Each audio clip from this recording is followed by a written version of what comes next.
Okay, saya tanya siapa yang rasa hidup senang di Malaysia? Cuba bagi komen kat saya.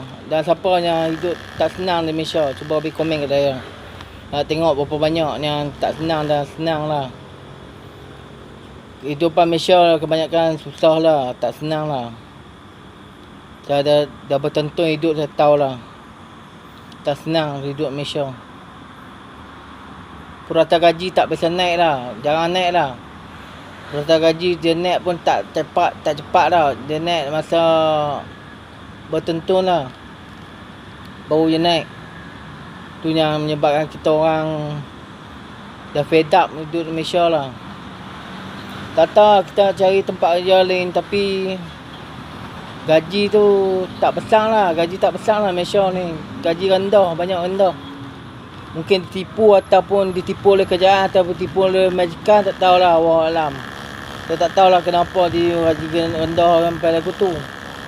Tapi majoriti rendah sungguh. Tak membantangkan lah. Nak simpan duit pun tak cukup. Orang-orang tu barang makin hari makin mahal tau. Barang mahal, tapi gaji siput, gaji sedikit. Jadi kesan pada tu kan, menyebabkan kita orang tak tahu nak cakap apa.